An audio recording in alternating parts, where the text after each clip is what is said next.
statement and then go into questions. Jim, whenever you're ready. Thanks, Amanda. First and foremost, thanks to the fans. Again, have made this place really hard place for the opponent to play. Again, great accomplishment from the guys to go undefeated in this stadium. Who knows, with a little luck here or there, we can host the final now. So, really important for us to clinch first place. We had a bad taste in our mouth from Charlotte, and I think the guys really stepped up and showed that this team is, no matter who's in, who's out, plays the same way. So, I thought Matt Real stepped in and did an incredible job for Kai, who's been the best left back in our league. In Ali Bedoya's absence, I think Jack, really did a good job holding down that side of the field. And again, played some really good through balls that opened up Toronto. Obviously a special goal from Daniel Gazdag, who had an incredible day, the type of day an MVP player has. So again, really proud of him. Made a run at the Golden Boot. I think came up a little bit short, but still an incredible season from him, and what a goal to score. So, this team still has work to do for sure. I still don't think we've played a perfect game, which is the great thing about this sport. You can always improve and get better. But overall, players deserve all the credit for, the breaking of almost every record that we have in our club's history. The fact that we just don't concede goals. We work so hard defensively as a team, and that leads to us scoring a lot of goals as well. So a complete team performance today. Don't want to single out too many guys, but on a night where we needed to get a result, the guys stepped up in a big way. So now we'll get a little rest, get ready, obviously earned the bye, and obviously know who the two opponents possibly could be. It came down to the last game to get that defensive record. Yeah. You did get it, and what did it say that, even after it was 2-0, you guys were in control of that game?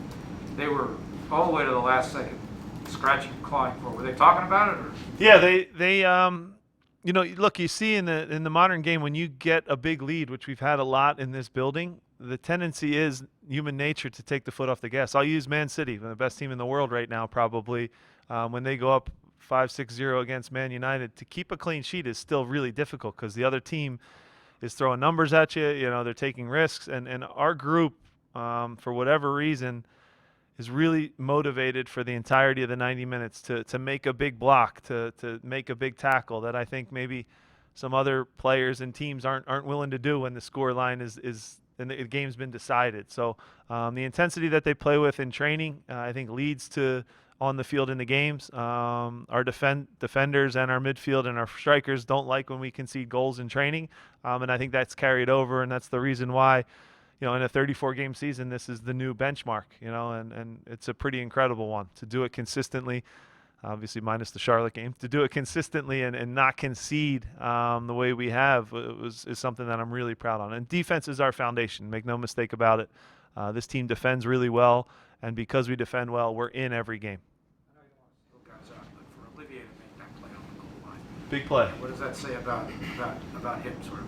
Yeah, those are game-changing plays because, again, I'm glad you brought it up because a lot of times those get forgotten in a 4-0. But if that goes in, all of a sudden, a little nerves, a little panic sets in, and they can come at us a bit. So there's always plays within the game that maybe don't look big afterwards, but in the moment, that was a huge block, a huge play, and a big turning point in the game because he makes that play and we go into halftime comfortable rather than with pressure, because you saw what Montreal was doing. We knew that I feel like every 5 minutes I turned over, Brandon told me they scored again. So it was, the pressure was on us to get a result. We did it, and first place in the East sounds really good. Jim, to that end, defensively, Jacob has played every minute the last Incredible. 2 years. Yeah. I take it those two are related, and how important is that for him and Andre, and before the last game, Kai, who've been there for every season? Yeah, I know you guys probably think it's hyperbole, and I'm just kind of talking about my guys, but when a team does what we've done this year, these guys need to be singled out and rewarded for it. Andre is the goalkeeper of the year.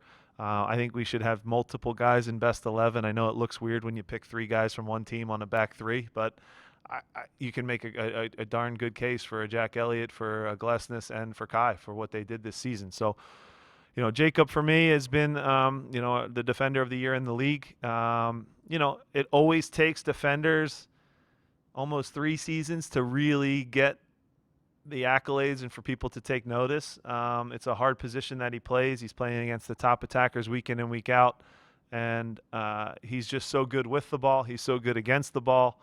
He's so good at leading in the locker room. And when I talk about mentality and not wanting to concede, he's the guy that will he'll put his face in front of a ball on the goal line to make a block so the team preserves a shutout. So incredible season, incredible player, and an incredible person. So happy for Jacob and all he's contributed this year. Jim, how do you take a historical season like this and then switch gears to a knockout competition? Yeah, it's brutal, because again, you feel comfortable, and you guys are going to write a lot of nice pieces this week about all the different accolades and records. And if you're not ready for week 1 in this league, every team can beat you. Literally every team in this league can beat us if we're not on our game.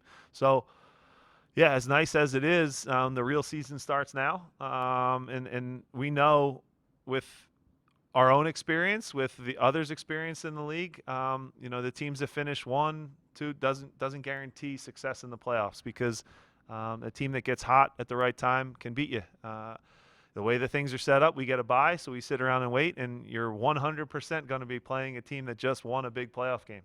That has already been decided. So they have the momentum coming into your building, which is hard, and then they have nothing to lose because anything they do is a bonus. So we've learned that the hard way. I think we'll take lessons from that. We'll learn from happened in New England last year. It's happened to LAFC. Teams get beat if you're not prepared. So the great thing is, yes, first place, incredible achievement. I think the consistency of this club has been amazing. The ownership has done a great job. Ernst Tanner's done a great job. There's so many people to thank.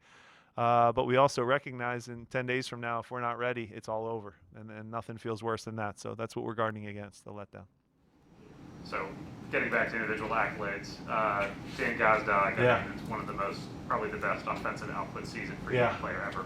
What are the qualities that make him special in your mind? Yeah, so again, another guy, locker room wise, great kid, great person, no big ego, not high maintenance, doesn't need, to be treated different. He's just one of the guys, which from a starting point is incredible for a guy with his talent. And then again, you guys obviously see the goals, the assists. But what I love as a coach, I always go back to defense, the work he does defensively on a day like today to be around Michael Bradley and be a pest and try to turn him over.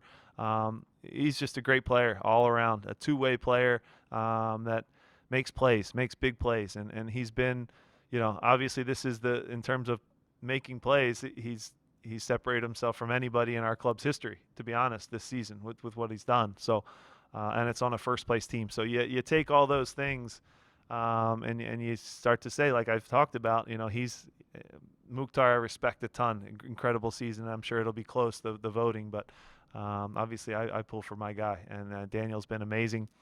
Starts with the defending. It starts with, his humbleness in the locker room, and he's just such a great kid. And I'll just say a guy I want here for the long haul. That's something that it seems like he really added this year. Yeah. Maybe not as prevalent in the kind of half season last year.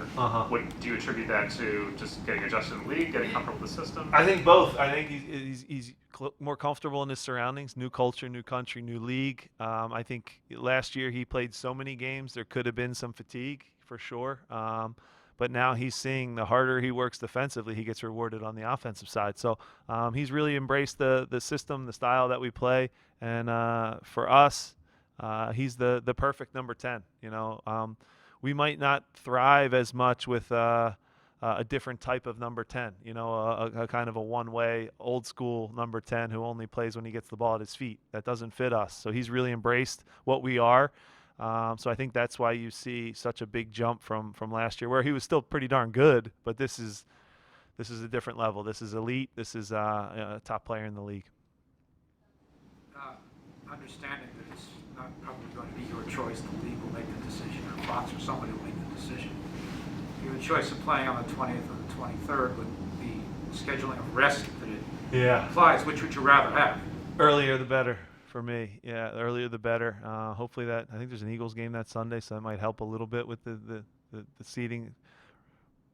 word on the street, I've heard it. I'm hoping for that Thursday game. I'll just put it that way. So that's what I'm hoping for. I think that's the best way. I think it's the fairest way.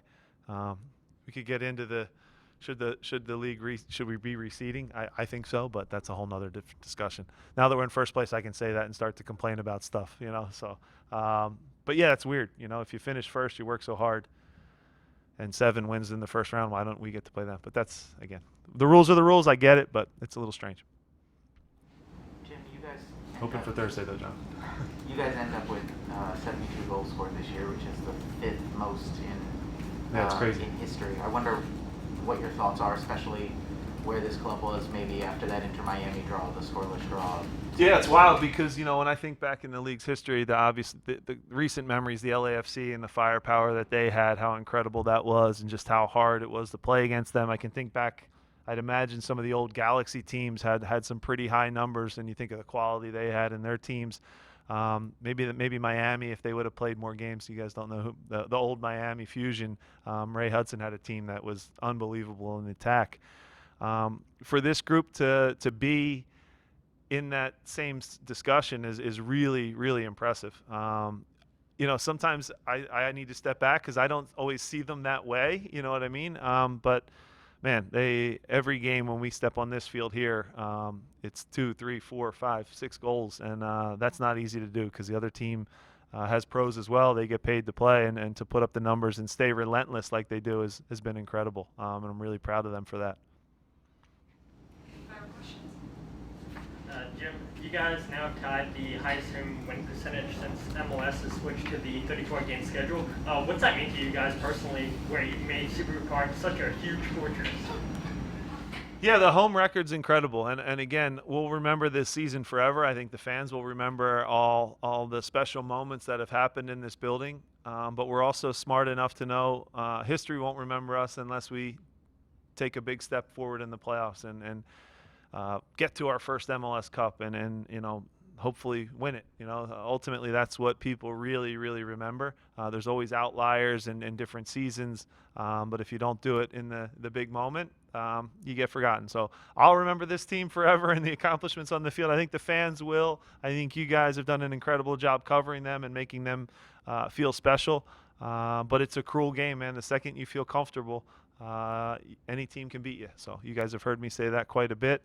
So yes, we'll enjoy it. We'll I guess I'll give them 2 days maybe to read the headlines of how good they were, because they were pretty damn good. But then it's right back to work. In an elimination game, anything can happen. So we need to be ready. And for you personally, that was your first win against your former coach, Bob Bradley. What's that mean to you? Nothing, you know, honestly, to be honest, you know, so Bob's a great mentor of mine. He's an incredible coach, incredible person, great family. And his son played, I think, every minute of the season, which is incredible. And he had a really good year. But yeah, I'm grateful for everything that Bob did for me in my career. But yeah, to beat him, it's not a one-on-one thing. It's a team sport. So a good team effort tonight, and we got the points. Any final questions? All right, thanks, Jim. Thank you.